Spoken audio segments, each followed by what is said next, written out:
Assalamualaikum warahmatullahi wabarakatuh. Waalaikumsalam warahmatullahi wabarakatuh. Bapak Ibu guru, Bapak Kepala Sekolah yang saya hormati, hari ini saya mohon izin untuk melakukan diseminasi penyebaran praktek baik terkait budaya positif dari aksi nyata saya di modul 1.4.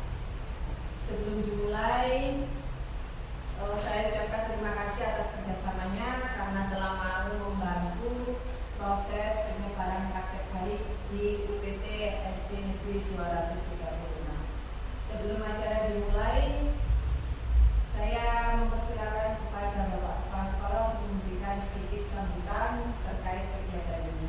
Kepada Bapak Nasibun, waktu dan tempat mohon silakan.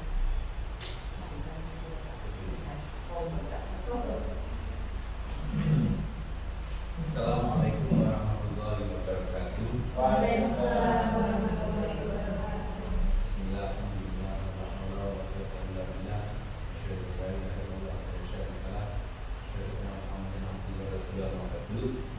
Yang hormati Bapak Ibu guru, Wabil Khusus Hati yang sangat saya hormati, yang saya banggakan.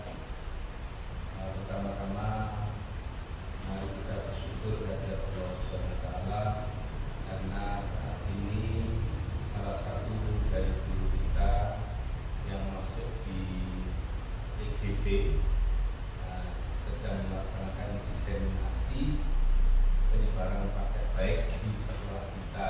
Hanya kita syukuri dengan adanya ini mudah-mudahan berkah bagi sekolah kita.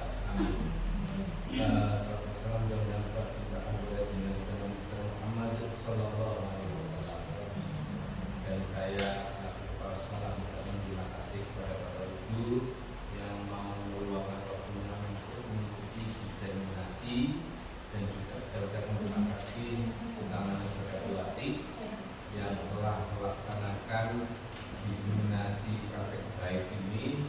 Mudah-mudahan dengan diseminasi ini, penyebaran praktek baik ini bisa membuahkan hasil, bisa menambahkan sekolah kita menjadi sekolah yang meningkat, yang ada peningkatan terutama dari segi kualitas. Mudah-mudahan dengan praktek baik ini membuat dampak yang baik juga kepada kita, utamanya kepada siswa-siswi SD 236. Mudah-mudahan dengan adanya diseminasi, adanya salah satu guru kita Bu Ati yang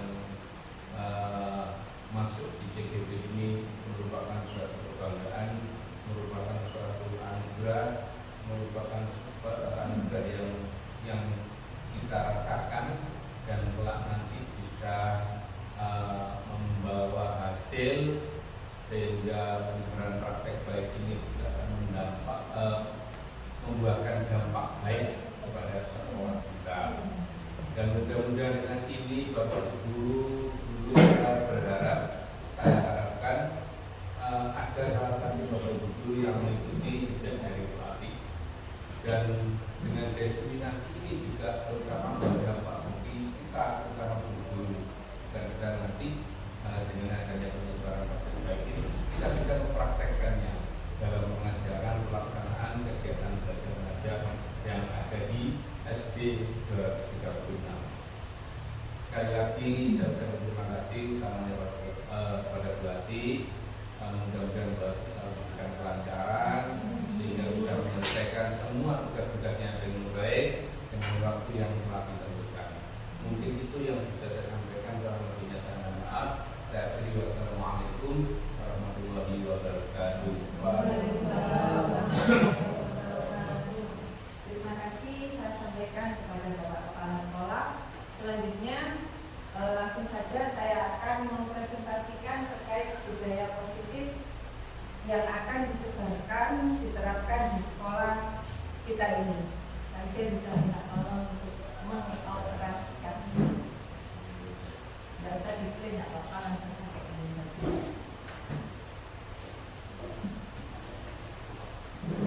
Baik, saya mulai ya. Materi yang akan saya sampaikan hari ini adalah terkait budaya positif. Budaya positif adalah serangkaian kegiatan yang akan diterapkan di sekolah ini, di mana budaya ini akan bisa terlaksana itu dipengaruhi oleh beberapa faktor yang mendukung. Pertama, nanti ada kaitannya dengan disiplin positif dan nilai kebajikan. Kemudian ada terkait motivasi, hukuman, penghargaan, dan restitusi. Kemudian ada kaitannya dengan pembentukan keyakinan kelas dan keyakinan sekolah, kebutuhan dasar manusia dan bagaimana dunia yang berkualitas itu. Kemudian ada 5 posisi kontrol guru, dan yang terakhir adalah terkait penerapan segitiga restitusi. Kesemuanya ini akan saling berkesinambungan sehingga akan mewujudkan sebuah budaya positif di UPT SD Negeri 230 nanti. Lanjut Pak Ija, minta tolong. Faktor pertama yang akan mendukung sebuah budaya positif adalah terkait dengan disiplin positif dan nilai kebajikan. Bapak Ibu, kita semua tahu disiplin itu seperti apa sih gitu. Mungkin sebelum kesini kita harus merubah dulu paradigma pola pikir kita terkait disiplin itu. Kalau diartikan secara terminologi, disiplin positif adalah cara mengontrol diri yang mengacu pada nilai-nilai yang kita hargai agar tercapai tujuan mulia yang diinginkan. Jadi di sini kita akan merubah sebuah paradigma dari stimulus respon menjadi teori kontrol. Nah, stimulus respon itu apa? Jadi seperti ini, sebuah disiplin itu terlaksana bukan karena kita mendapat rangsangan dari luar, tetapi kita berharap penerapannya kepada siswa itu mereka melaksanakannya itu murni dari hatinya sendiri. Jadi kalau kita menggunakan teori stimulus respon, anak-anak harus pakai sepatu karena aturannya harus memakai sepatu ketika datang di sekolah. Mereka melaksanakan mungkin pakai sepatu, tapi yang mendasari mereka memakai sepatu itu karena rasa takut atau hukuman. Nah, di sini teori ini, paradigma ini adalah paradigma stimulus respon. Kita akan mengubahnya menjadi paradigma teori kontrol. Yang mengendalikan disiplin itu adalah diri sendiri. Ini penekanannya ada di sini. Jadi tujuan disiplin positif itu menumbuhkan sebuah perilaku yang mengacu pada nilai-nilai kebajikan universal yang termotivasi secara intrinsik. Jadi munculnya motivasi itu bukan karena faktor luar, tetapi murni dari diri sendiri beserta didik. Contoh, misalkan kita menggenggam sesuatu, kemudian ada orang menyuruh kita membuka genggaman kita. Pilihannya ada 2, mungkin kita akan tetap mempertahankan genggaman kita, atau mungkin kita juga bisa membukanya. Nah, siapa yang mengendalikan kita menggenggam itu atau membukanya? Itu adalah diri sendiri. Jadi, misalkan guru memberikan perintah kamu pakai sepatu, ya, kamu kerjakan PR, ya, itu sebenarnya adalah ilusi semu bahwa guru itu bisa mengendalikan muridnya. Sebenarnya guru itu tidak bisa mengendalikan murid, tetapi muridlah yang mengontrol dirinya untuk mendengarkan apa yang diucapkan guru. Pada dasarnya, jika ini diteruskan pada suatu titik, maka murid itu bisa saja tidak melaksanakan apa yang diucapkan oleh guru, karena dorongan yang dilakukan terhadap perbuatannya itu bukan dari dalam dirinya sendiri. Jadi motivasi intrinsik ini belum muncul. Itu jika dia hanya menerapkan kata disiplin saja. Nah, nilai kebajikan itu apa? Nilai kebajikan adalah sifat-sifat manusia yang merupakan tujuan mulia yang ingin dicapai di setiap individu, yang diyakini dan menumbuhkan motivasi dari dalam diri. Nilai kebajikan ini sangat banyak. Kalau di dunia pendidikan di Indonesia ini, nilai kebajikan itu banyak sekali kalau lihat modulnya ini. Tetapi di sini yang saya cuplik, yang kita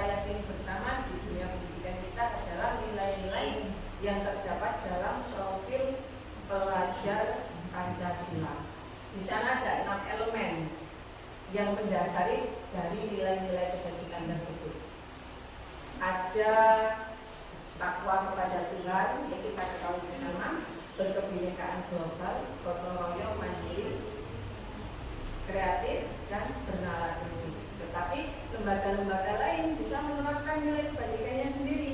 Mereka membuat keyakinannya sendiri.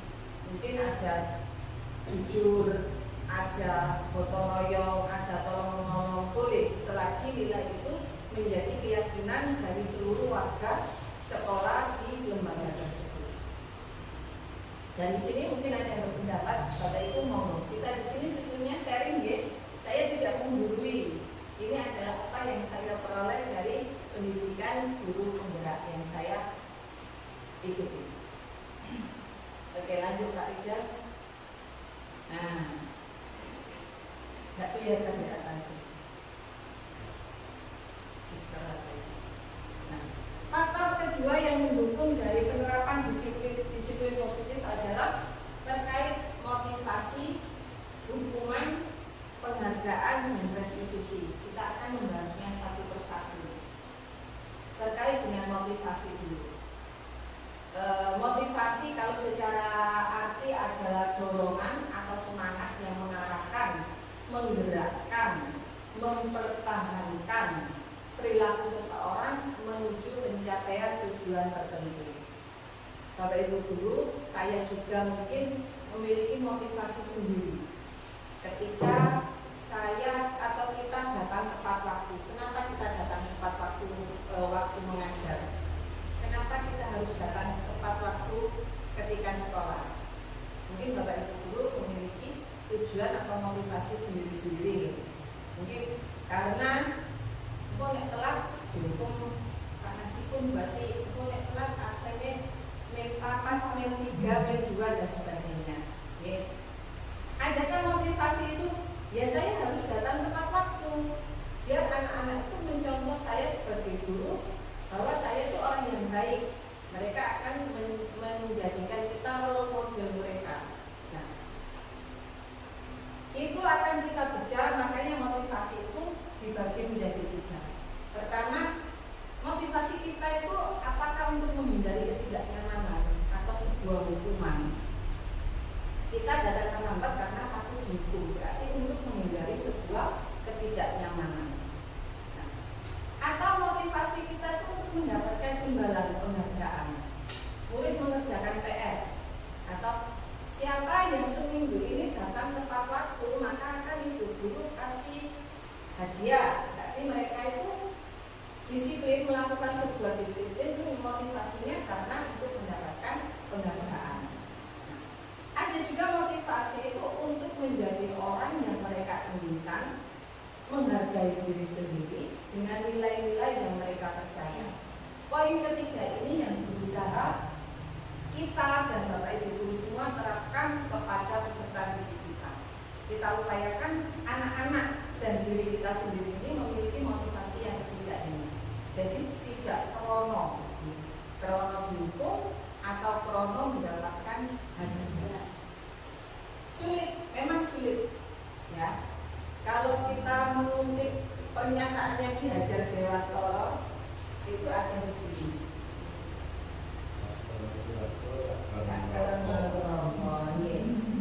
Sholat aja tak bisa krono katanya tingkat tinggi. Nah, ini tujuannya memang ke arah tingkat tinggi. Nah ini mengubah kata Ki Hajar Dewantara Bapak pendidikan kita itu bukan Pak ya, menghubungkan kata disiplin itu dengan ketidaknyamanan. Ya, kalau saya hayati sendiri memang disiplin itu tidak nyaman karena dari paksaan diri. Ya. Di mana ada kemerdekaan, disitulah harus ada disiplin yang kuat. Sungguh pun disiplin itu bersifat self-disiplin, yaitu kita sendiri yang mewajibkan kita dengan sekeras-kerasnya. Jadi memaksa diri sendiri. Tetapi itu sama saja, sebab jikalau kita tidak cakap melakukan self-disiplin, kita tidak konsisten ya berarti ya. Wajiblah penguasa lain yang mendisiplinkan kita. Makanya muncullah sebuah aturan, karena tidak semua manusia memaksa dirinya sendiri melakukan sebuah disiplin. Dan peraturan demikian itulah yang harus ada di dalam suasana yang merdeka. Memang aturan ini sifatnya memaksa. Dari sini diharapkan muncul kedisiplinan. Harapannya nanti dari sini ada nilai kebajikan yang kita tanamkan terlebih dahulu. Dari tadi ya ke sini. Monggo kalau ada saran atau masukan mari kita berdiskusi saja biar tidak ngantuk. Kalau biarkan saya ngomong kan jadi upaya yang terakhir ini mari kita bersama menerapkan pada diri kita dan diri siswa kita agar mereka bisa menghargai diri sendiri. Yang kedua adalah ada permen. Saya jangan ikut pisah. Hukuman. Kalau kita mendengar kata hukuman, mesti yang ada di otak kita adalah sesuatu yang negatif. Hukuman itu mesti elek, mesti menyakitkan, mesti tidak nyaman, karena memang benar adanya. Maka dari itu di sini saya menuliskan bahwa hukuman itu sifatnya tiba-tiba. Ada anak murid kita mungkin pukul 8 baru datang, melayu terus gak sepatuan, kok langsung masuk, bu, tanpa salam. Mungkin kita kalau tidak bisa mengontrol diri akan marah dan langsung memberikan hukuman. Gak salah, gak apa harus berdiri. Nah seperti itu. Apa yang mereka rasakan? Ya, hukuman boleh tidak menerima hukuman tanpa kesepakatan. Tidak ada di aturan kalau saya datang jam 8 itu dihukum berdiri kan tidak ada. Jadi itu datanya tiba-tiba. Satu arah, dulu saja yang menentukan. Sak keluarnya di kepala kita pokoknya wis kadung mangkel metu wis hukuman ini gitu, tanpa ada kesepakatan. Apa akibatnya? Murid akan tersakiti oleh perbuatan atau kata-kata kita. Yang ada mereka tidak jerah, tapi paling ya rasanya nanti anjing awas pondok, pasti kan seperti itu. Murid menjadi tidak nyaman. Nah, hukuman ini akan hanya berlaku pada sebuah institusi saja, tetapi tidak berlanjut pada kehidupan nyata. Mereka nanti kalau mereka tidak diyakinkan pada sebuah nilai kebajikan, datang terlambat itu karena apa? Pendekatannya bagaimana? Kenapa kok harus datang tepat waktu? Itu kita tanamkan dulu. Tetapi kalau tiba-tiba pokoknya ke sekolah harus datang tepat waktu, aturannya mono. Mereka tidak tahu apa yang melandasi itu. Maka perilakunya tidak akan berlanjut pada kehidupannya. Ketika bekerja karena tidak tahu dasar keyakinan apa yang diyakini, yes, tak ngurus kerja, yes, aku telat seperti itu. Jadi tidak berdampak hingga jangka panjangnya. Kalimatnya biasanya seperti ini kalau hukuman. Peraturannya adalah ini, maka kamu harus ini. Rata-rata seperti itu. Peraturannya adalah menggunakan seragam, maka kamu harus memakai seragam. Kalau ada murid datang tidak memakai seragam, kita nggak mau tahu biasanya. Pokoknya saya itu bayar kote ya kote. Kita kan harusnya menanyai dulu. Kenapa kok nggak pakai seragam putih? Mungkin kemarin dicuci sobek belum sempat sendiri. Nah, pasti ada alasan yang membuat murid kita itu melakukan sebuah perbuatan yang tidak tepat atau tidak sesuai. Bagaimana Bapak Ibu? Ada yang disangkal, ada yang tidak setuju. Monggo, setuju. Lanjut Pak. Saya nambahin. Kok kayaknya ada berarti. Begitu juga dengan penghargaan. Penghargaan itu kalau diartikan adalah bentuk pengakuan atau apresiasi yang diberikan kepada seseorang atau kelompok atas pencapaiannya, atas prestasinya, atas kontribusi tertentu. Kaitannya dengan disiplin positif apa? Penerapan disiplin positif dengan penghargaan akan menghancurkan potensi pembelajaran yang sesungguhnya. Ini sudah saya singgung tadi. Jadi nanti di modul itu ada istilahnya menghukum dengan penghargaan. Artinya kita mematikan potensi anak dengan sebuah iming-iming.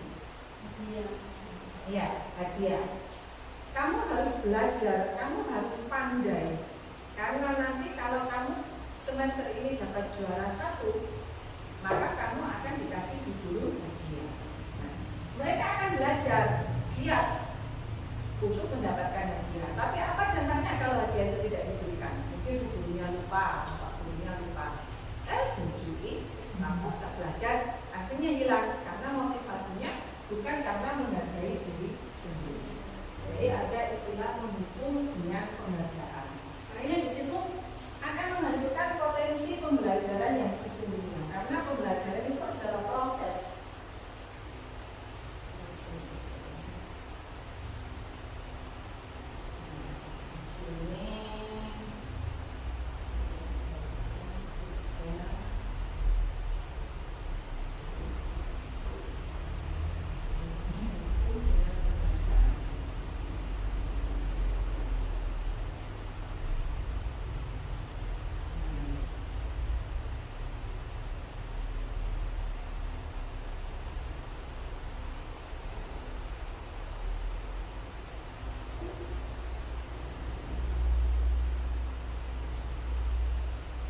Dihukum oleh penghargaan.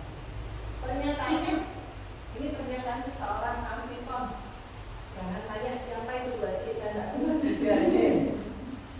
Saat kita berulang kali menjadikan hadiah kepada anak-anak agar berlaku bertanggung jawab, atau kepada seorang murid agar mempelajari sesuatu yang baru, atau menjadikan kepada seorang karyawan agar melakukan pekerjaan yang berkualitas, maka kita sudah berasumsi bahwa mereka itu tidak bisa melakukannya, atau mereka tidak akan memilih untuk melakukannya. Kenapa? Karena kalau tidak saya kasih hadiah, maka mereka tidak akan bisa bertanggung jawab. Sopo sing target kerjanya bulan ini katakan dapat 50 customer, maka dapat bonus 10 juta. Nah, berarti kan kita menganggap sebenarnya mereka itu nggak mampu, tapi karena ada ini, maka akhirnya mereka melakukannya. Ini yang dimaksud dengan dihukum oleh penghargaan. Bukan seperti ini yang diinginkan dalam pendidikan guru penggerak, tetapi memunculkan motivasi bertanggung jawab, rajin belajar, disiplin itu karena nilai-nilai yang ditanamkan dan diakui oleh semuanya.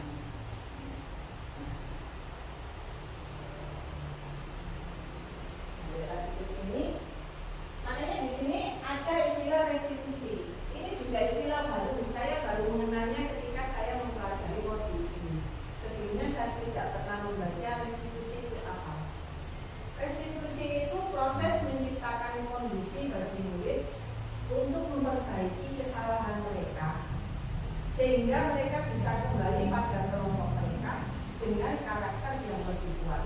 Nah, makanya restitusi itu menyelesaikan sebuah masalah, tetapi tidak menyalahkan, ya, berkolaborasi antara di sini konteksnya guru dengan murid. Guru dengan murid akan berbicara, mencari tahu alasan kesalahan itu dilakukan, dan mencari jalan keluar bersama yang diyakini bersama. Jadi guru tidak, kamu harus seperti ini, tidak, tetapi kita mendiskusikan. Okay. Atau diartikan di sini ada arti lain. Okay.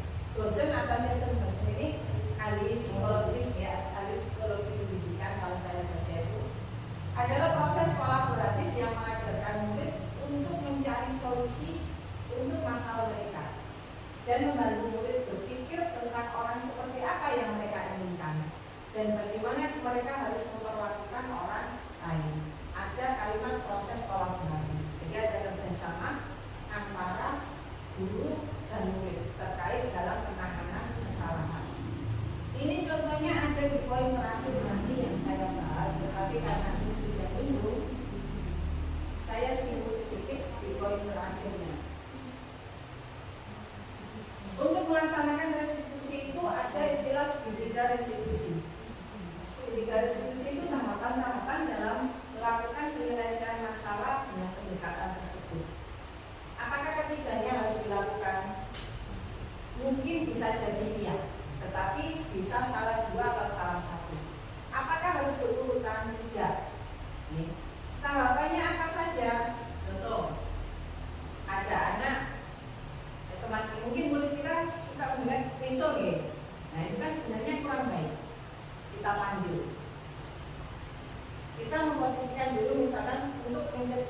menstabilkan identitas.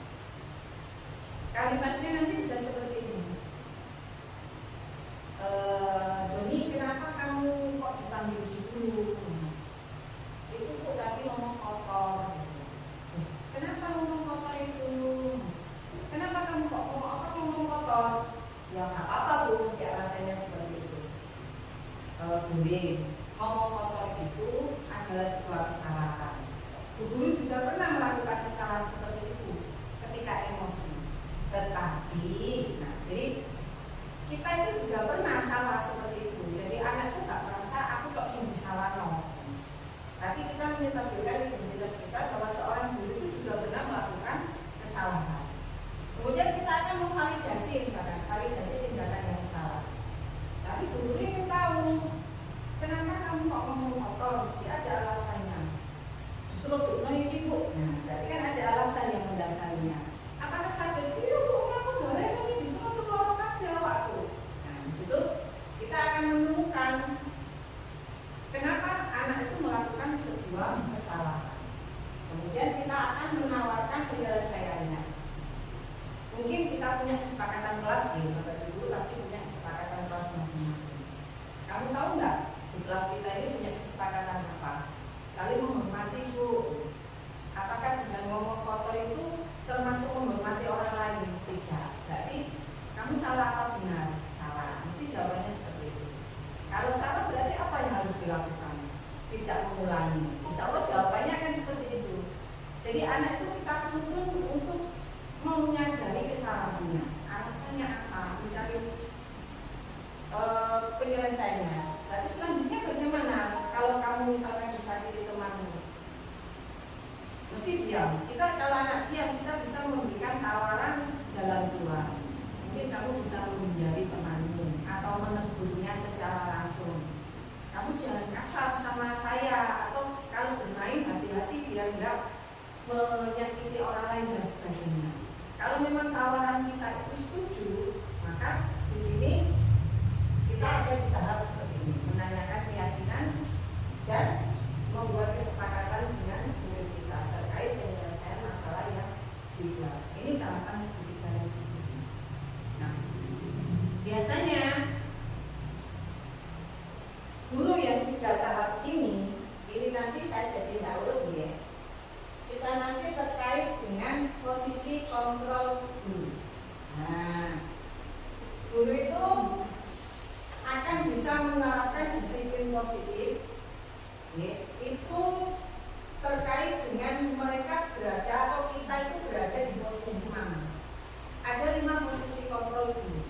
Apakah kita sebagai penghukum, pembuat rasa bersalah, sebagai teman, atau duanya lagi?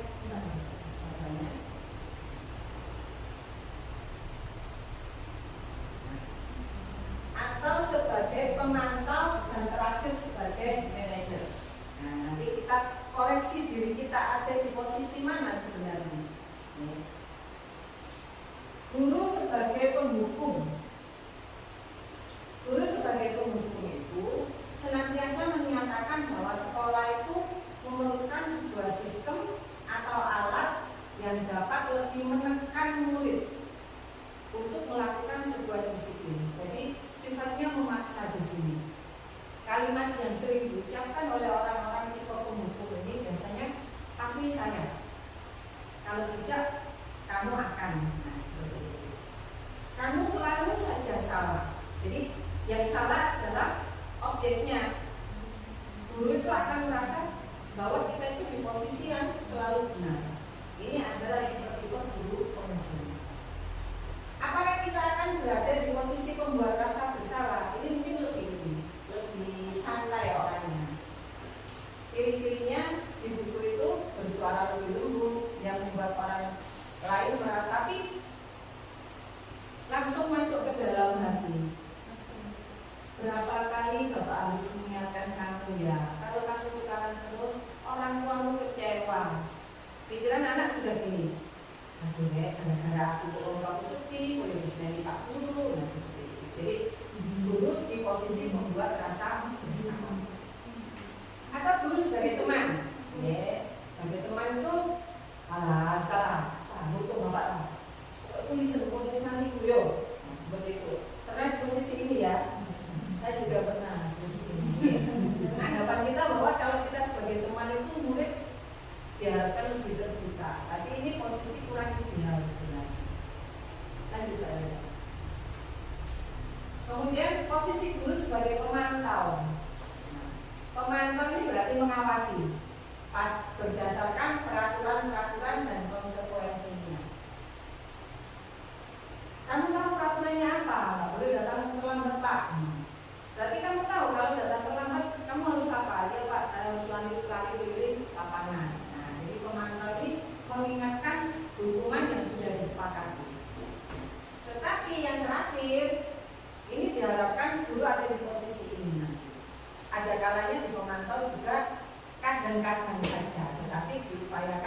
bersama dengan murid.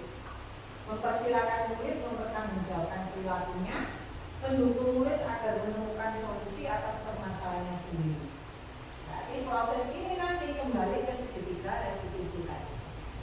Jadi kita ajak ngobrol bareng, menanyakan keyakinan apa yang sudah kita buat atau sudah diterapkan di sekolah ini, kemudian apa yang mendasari perbuatan mereka melanggar aturan, kemudian menanyakan kira-kira sikap mereka untuk memperbaiki itu apa. Jadi anak itu akan berusaha berpikir menemukan jalan keluar terhadap permasalahan yang dia buat, kemudian mempertanggungjawabkan sesuai dengan apa yang diucapkan. Enggak, saya disuruh gini enggak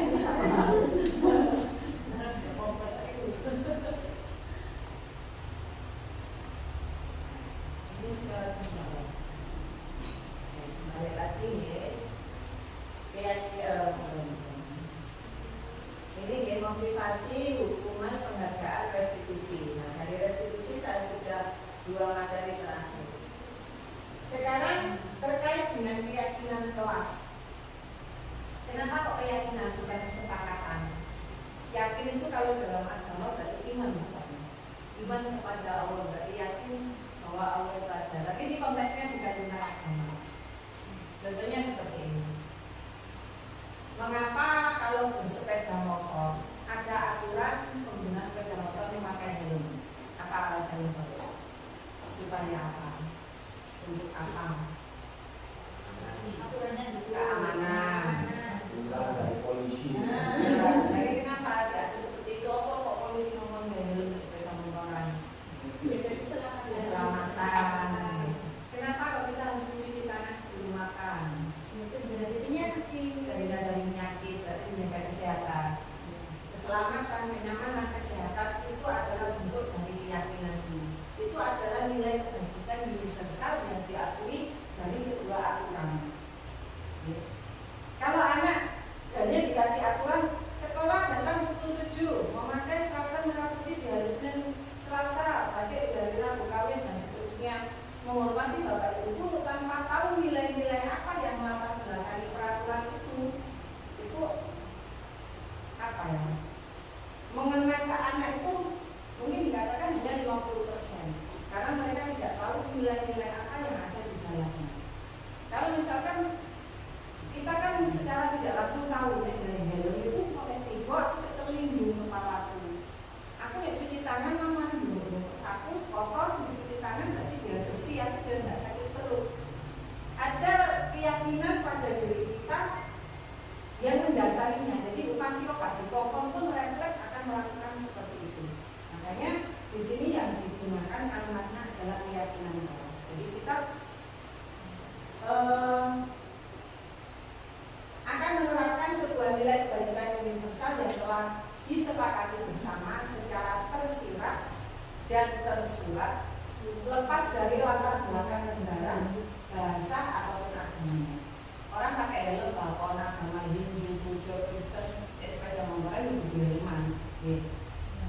Masih orang Jawa dulu sepeda motoran jalan raya harus pakai helm. Jadi keyakinan itu memang sudah disepakati secara menyeluruh. Nah, dengan mengetahui nilai kebajikan dari suatu peraturan, harapannya seseorang akan lebih tergerak dan bersemangat untuk menjalankan keyakinannya daripada hanya sekedar mengikuti serangkaian peraturan tertulis tanpa makna. Kita punya peraturan di bawah besar, tapi anak membaca saja tidak, mungkin nggak tahu peraturan di sekolahnya apa. Jadi mereka kosa karate atau itu karate. Nah, harapan kita membuat minimal keyakinan itu dari kelas kita dulu. Kelas nanti, kalau kelas 1 kelas 2 kelas 6 punya keyakinan, per kelas ini karakter anak sudah terbangun sehingga akan berdampak kemana? Pada pencapaian visi sekolah. Ya, kita punya visi kita mungkin saya juga tidak hafal. Unggul, berprestasi, religius, belakangnya itu berwawasan lingkungan. Tengah-tengahnya ada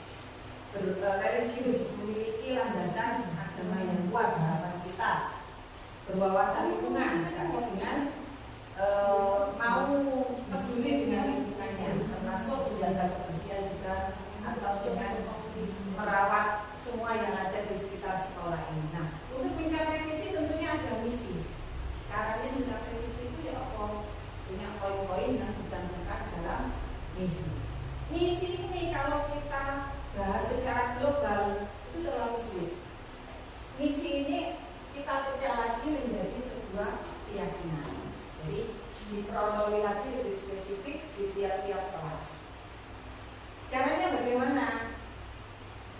Ini sudah sedikit saya terapkan, belum banyak sedikit. Jadi anak-anak kita tawari, kamu ini pembelajaran di sekolah kita seperti apa, atau di kelas kita seperti apa? Sing nyaman bu, nyaman itu sing apa? Ono AC ini mesti jawab ini, juga terkait itu bu, ya. Sing itu bu, maksudnya teman-temanmu yang seperti apa? Ini kok teman-temannya saling menghormati, salah satu poin. Suruh nulis mereka sesuai keinginan kita, sama kayak awal dulu. Apa yang kita impikan dalam sebuah terhadap anak didik kita. Sekarang kita balik apa yang kita impikan terhadap anak-anak impikan terhadap proses pembelajaran ini. Kita tawarkan pada mereka. Jadi mereka yang membuat sendiri. Nanti kita rangkum. Misalkan di situ ada kalimat tidak berbicara kotor. Nah, itu kalimat negatif nih. Kita belum menjadi kalimat positif. Tapi harus berbicara yang sopan atau yang baik. Nah, keyakinan ini boleh diubah setiap hari, boleh setiap minggu. Kalau anak kecil, kelas kecil mungkin setiap hari harus dilakukan. Jadi keyakinannya kita rangkum, nggak usah banyak-banyak, cukup mungkin saling menghormati, berbicara sopan, izin kepada guru. Nah, nanti kita jelaskan kenapa sih harus berbicara sopan, nak? Nah itu pendekatan guru saja supaya ini bu. Contoh misalkan kamu dipisui temanmu, bagaimana perasaanmu? Sakit hati bu. Nah itu gunanya kenapa kita harus berbicara sopan. Jadi harus saling menghargai. Jadi anak itu akan berpikir, oh iya aku diomongnya hati loro. Nah kan bisa aku coba ngomong seperti itu. Nah dari situ makanya di sini ada bersedia meninjau kembali keyakinan kelas dari waktu ke waktu. Namanya anak selalu harus diingatkan. Kita yang dewasa saja tidak diingatkan lali nih. Mohon saya juga. Lali pak, bukan lali. Nah, faktor yang mempengaruhi budaya positif bisa berjalan adalah terkait kebutuhan dasar manusia dan bagaimana dunia berkualitas.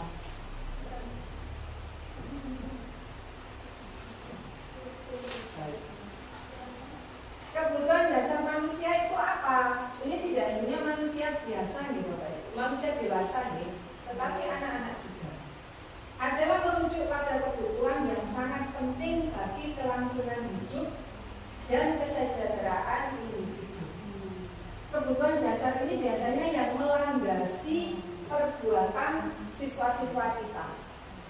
Kebutuhan dasar ini meliputi pertama adalah terkait penguasaan, terkait kasih sayang dan rasa diterima, memperoleh kesenangan, memperoleh kebebasan, dan ingin bertahan hidup. Nah, pengaruhnya apa? Manusia itu senantiasa berusaha untuk memenuhi kebutuhannya dengan berbagai cara. Ya, kita ingin senang itu setiap orang memiliki cara yang berbeda-beda.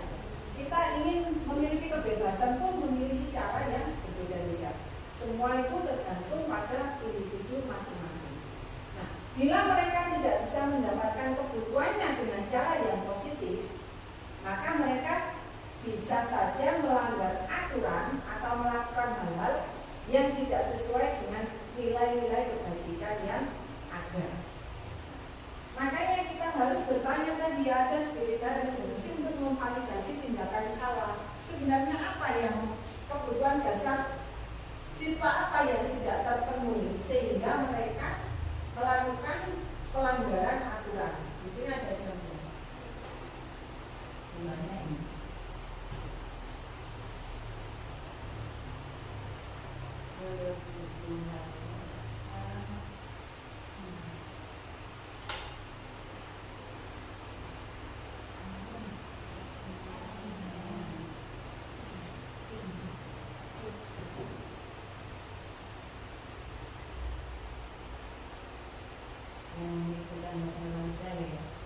Ada contoh.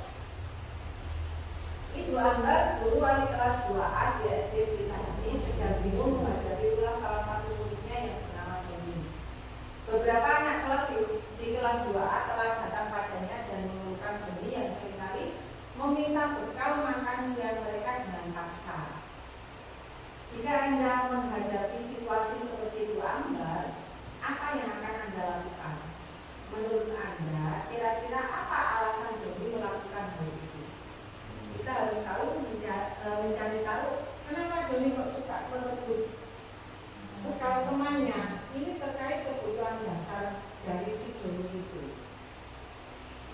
Jika kebutuhan dasarnya yang ingin dipenuhi adalah kebutuhan bertahan hidup, mungkin ketika jawaban Joni ditanya bahwa karena ia lapar dan orang tuanya tidak membawanya bekal makan, makanya Joni akan merebut makanan temannya. Jadi dia ingin bertahan hidup. Aku luwe bu, sangkun teh. Apa yang dilakukan? Ya merampas makanan temannya. Jadi kalau misalkan kita punya murid, karena jajan kok dijaluk, ya kita jangan serta-merta kok ini jaluk jajan. Kita tanya dulu kenapa dia merampas makanan temannya. Jika kebutuhan dasarnya yang ingin dipenuhi adalah tentang kasih sayang atau ingin diterima, itu mungkin. Nah, dalam kasus John ini, mungkin Joni akan menjawab seperti ini. Saya merasa senang bu, teman saya itu jadi memperhatikan saya. Dengan merampas makanan, temannya akan lapor ke gurunya. Bu, Joni loh, bolak-balik dilakukan berulang. Akhirnya gurunya kan memanggil orang tuanya. Orang tuanya jadi memperhatikan perilaku Joni. Jadi aku itu omong itu tak beda dari ibu-ibu. Aku di oper tidak beda, makanya aku berulang. Dia berulang supaya orang tuanya dipanggil dan dia diperhatikan orang tuanya. Penguasaan, kebutuhan pengakuan atas kemampuannya. Di sini jika terkait dengan penguasaan, yaitu berhubungan dengan kekuatan untuk mencapai sesuatu, menjadi kompeten, menjadi terampil, diakui atas prestasi dan keterampilan kita. Ya. Kalau dalam kasus tadi Joni yang merampas temannya, makanan temannya itu, Joni ingin diakui bahwa aku lo hebat, aku lo kuat, sopo semuanya kalau aku. Nah, dia itu ingin memenuhi kebutuhan kekuasaannya. Joni ingin berkuasa di bidang kognitif mungkin tidak mampu. Aku kayak seorang yang siji. Aku lomba lari yuk kalah. Jadi aku tak merasa kuat saja dengan mengganggu teman-temannya. Jadi di sini kalau Joni jawabannya karena itu ini merasa hebat, berarti dia berusaha untuk memenuhi kebutuhan dasarnya yaitu terkait kekuasaan. Kemudian kebebasan. Kebebasan itu kebutuhan akan kemandirian, memiliki pilihan dan mampu mengendalikan hidup seseorang. Terkait dengan kasus Joni, jika dia merasa bosan dengan bekal makanan, dia itu dibawain bekal makanan sama ibunya. Tetapi menunya hanya mie telur. Dia punya temannya, ada yang membawa sushi, ada yang membawa roti bakar, ada yang membawa sosis, nugget. Dia ingin bebas. Aku ini makan macam-macam bu. Tapi buku nggak warnanya kayak gini toh, karena ingin mencoba kebebasan makan makanan temannya yang beraneka ragam tadi. Atau mungkin dia hanya dikasih uang 2.000 ya jadi mek ngono tak bisa jajan yang lain-lain. Jadi artinya dia merampas jajan temannya untuk merasakan. Yang terakhir adalah kebutuhan dasar manusia terkait kesenangan. Kebutuhan untuk mencari kesenangan, bermain, dan tertawa. Kalau kita mungkin sudah terpenuhi kebutuhan akan kesenangan itu ya, cukup bahagia.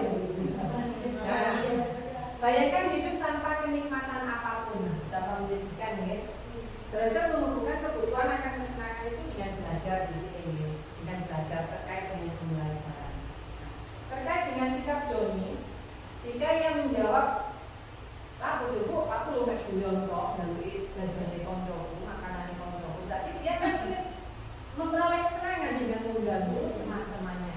Jadi, jika ada murid melakukan tindakan yang tidak sesuai dengan aturan, maka kita harus tahu dulu kebutuhan dasar apa yang sebenarnya ingin mereka penuhi. Nah, di sini tugas guru adalah memenuhi kebutuhan dasar tersebut sehingga terwujudlah sebuah pembelajaran yang berpusat pada murid. Tujuan dari kurikulum Merdeka adalah bagaimana pembelajaran itu bersifat pada murid dengan yang disesuaikan dengan kodrat alamnya, ya,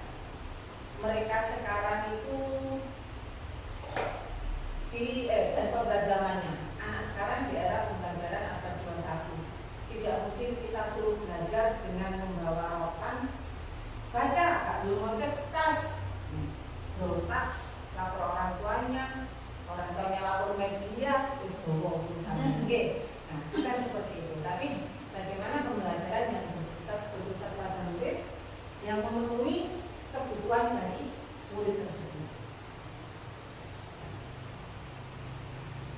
Habis.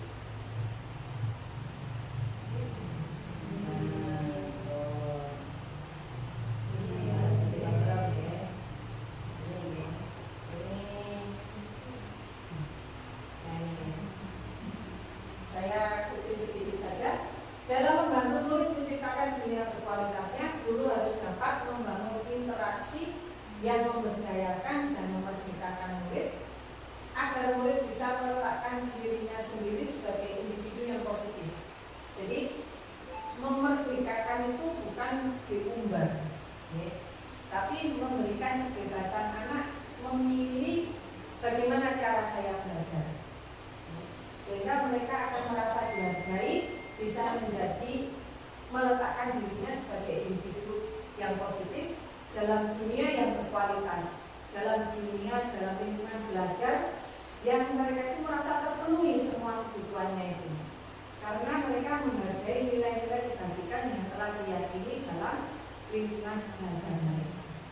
Jadi ini kalau dilakukan saling berkesinambungan, maka diharapkan terwujudlah sebuah kebudayaan positif di UPT SD Negeri 236. Bukan hal mudah, sulit, dan bukan hal singkat, tapi butuh waktu dan proses. Di sini kolaborasi Bapak Ibu, kebijakan Bapak Kepala Sekolah akan kami harapkan untuk mewujudkan ini semua, agar kita bisa mengantarkan anak-anak menuju keselamatan dan kebahagiaannya menjadi pribadi yang bahagia sebagai anggota masyarakat nanti dan sebagai individu di masyarakat nanti. Mereka akan siap menghadapi bagaimana kerasnya kehidupan di masanya nanti. Itu persiapannya dari sekarang. Oke, yang dapat saya sampaikan. Mungkin ada masukan, monggo. Saya tutup dulu. Wassalamualaikum warahmatullahi wabarakatuh. Waalaikumsalam warahmatullahi wabarakatuh.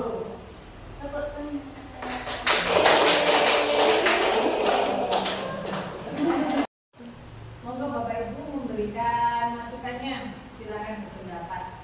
Kita dalam forum diskusi biasa saja. Nah ini yang kemarin saya coba lakukan, ya. Tapi belum saya langsung juga karena masih dalam proses. Bu Yuni tanggapannya? Tanggapan, kritikan, mungkin terkait pelaksanaan apa tadi, hukuman, restitusi, penghargaan.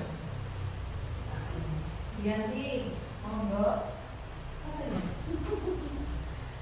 Maksudnya untuk sedikit aja ya. Untuk kesepakat kelas itu saya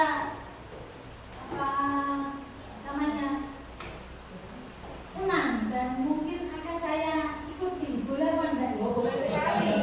Memang ini harus kalau bisa ditiru, yang baik silakan ditiru, ya.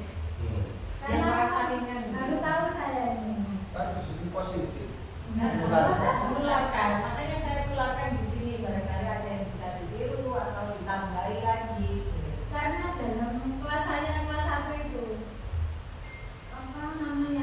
ada beberapa anak yang sudah ditegur, yang sudah dinasehati sudah ditegur, tapi masih aja melakukan kesalahan yang sama. Gitu. Kalau dibuat kesepakatan enak Bu. Jadi kita ingatkan, tadi sudah membuat apa, ayo kamu sudah ngomong apa tadi, menyampaikan kesepakatan apa pada Bu Guru. Kamu tak boleh ngomong kotor misalkan, harus ngomong sopan. Nah, kalau melanggar bagaimana? Orang sudah janjinya sendiri ya.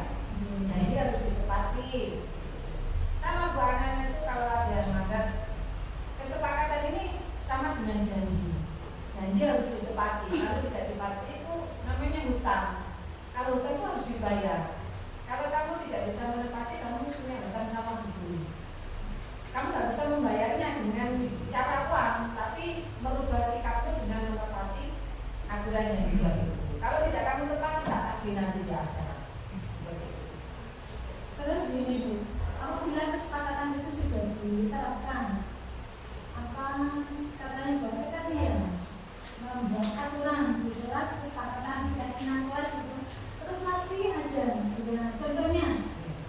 pakai sepatu. Dia setiap hari sudah saya ingatkan kalau itu adalah peraturan di sekolahan. Dia tetap saja pakai sandal aja. Nggak mau dia pakai sepatu. Ya.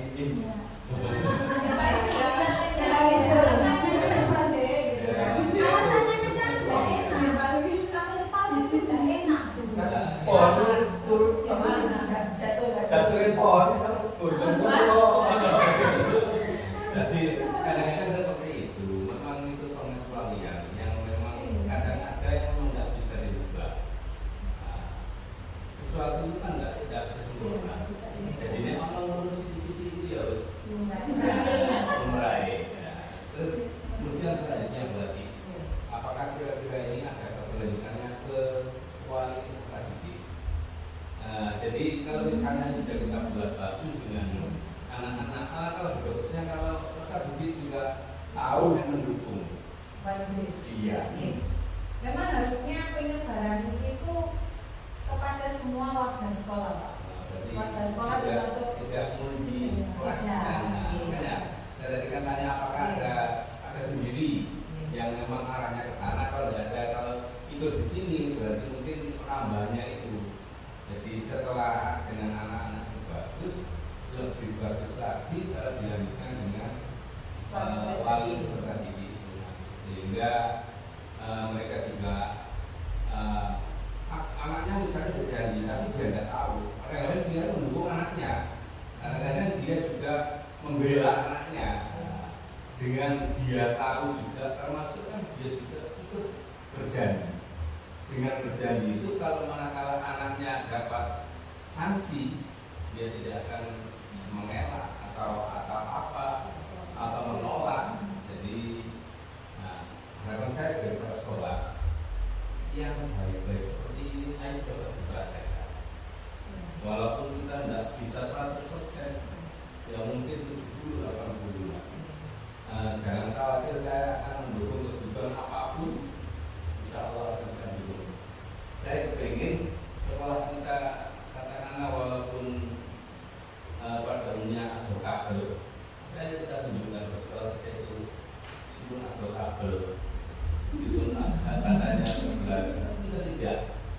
Tapi saya juga tidak pengen pamer, tapi ketika kita lihat orang itu kita itu ada. Gitu. Karena apa yang ada di sekolah penggerak ini, saya juga karena memang kita pribadi membuat itu, ayo kita coba kita ikuti yang ada di TGB ini, kita coba kita praktekkan. Oleh karenanya saya mohon Bapak Ibu nanti ketika saya punya program-program mengeluh, buat ya kan itu memang contoh misalnya dengan nanti semestinya itu bukan saya yang menyuruh. Semestinya memang keharusannya dengan ajar juga mengikuti alur dari RPP kan. Kebanyakan kita itu RPP ketika seperti PIGB aja sesuai alur. Tapi biasanya setiap hari terus 14. Nah saya ingin itu bukan yang persis begitu, tapi juga 14. Oleh karenanya sedikit saya bocorkan Bapak Ibu, saya berencana membuat sudah sampaikan besok kita di tahun ajaran baru itu saya ingin mempraktekkan. Ini kemarin juga saya diskusikan dengan Pak Karim. Katanya Pak Karim itu bagusnya, menurut saya arahnya juga ke sana. Tapi kan saya itu punya tahapan. Pak Karim itu ya itu lesson study. Nah, ada pemirsa, ada apa. Kalau saya kan masih di sini dulu. Paling enggak itu jenengan nanti dalam 2 minggu itu rencananya yang namanya dengan apa? Itu kita ceritakan di sini. Nanti saya akan mengajarkan tema ini, strateginya seperti ini. Nah, seperti itu saja. Kemudian dengan begitu nanti mungkin ada tambahan atau masukan dari teman-teman yang lain. Bu, tema itu, pengalaman pusing enak tuh gawe ini. Kedepannya kita praktekkan. 2 minggu lagi kita bertemu, kita mengevaluasi dan mempersiapkan yang kedepannya. Itu rencana saya seperti itu. Kemudian ada gagasan lagi saya itu, saya pengen ada guru-guru. yang sederhana saja misalnya anak-anak itu ya kita nggak harus tiap hari, mungkin 1 minggu sekali atau 2 minggu sekali. Jadi orang tua itu memberikan laporan kepada kita juga beri laporan kepada orang tua. Ya supaya praktek anaknya di sini rapi. Nah, seperti itu jalur lancar, kurang lancar. Mungkin orang tua laporannya hari ini sinau, nggak sinaunya berapa kali. Atau meningkat lagi seperti guru agama nanti Pak Tuan akan mengevaluasi sholatnya dalam 1 minggu itu 5 kali 6 atau kali 7 berapa bolongnya, yang mana bolongnya nanti Pak Tuan seperti itu. Dan itu angan-angan, tapi saya biasanya angan-angan itu nggak terlaksana. Oleh karena saya sampaikan mudah-mudahan panjenengan dukung, ayo kita coba sekolah kita itu sekolah yang seperti itu ada nilainya, ada lain daripada yang lain. Secara teori itu kan setiap teori seperti api ya. Kemarin seperti ini saya dikasih ada yang ikut salah satu sekolah itu diklat. Yang isinya itu saya rasa secara teori itu saya sudah tahu. Tetapi pada dasarnya untuk prakteknya kesana itu sulit. Oleh karenanya itu teori itu kan muluk-muluk. Saya pengen nggak muluk, tetapi ada beda. Ya, karena nanti sampai punya saya berkesempatan nanti sampai punya ide yang baik yang masuk akal untuk dilakukan. Kalau ide yang baik tapi secara teori, itu dengan kata lain lincip tapi ngel. Sing sebenarnya kita sudah melaksanakan dan hasilnya ada. Jadi nanti meskipun nanti dari libur kita akan isi seperti itu. Ya, nanti kapan nanti sampai beberapa minggu, kemudian di pertemuan ini juga saya sampaikan yang dipersiapkan untuk cuti nanti. Jadi cutinya nanti kita sepakati mungkin maksimalnya berapa ya? 6 hari ya. Kan 2 minggu kita libur. Katanya untuk sini libur itu siswa, bapak ibu guru dan kepala sekolah ya satu. Ya, saya dulu. Ada di sini. Assalamualaikum.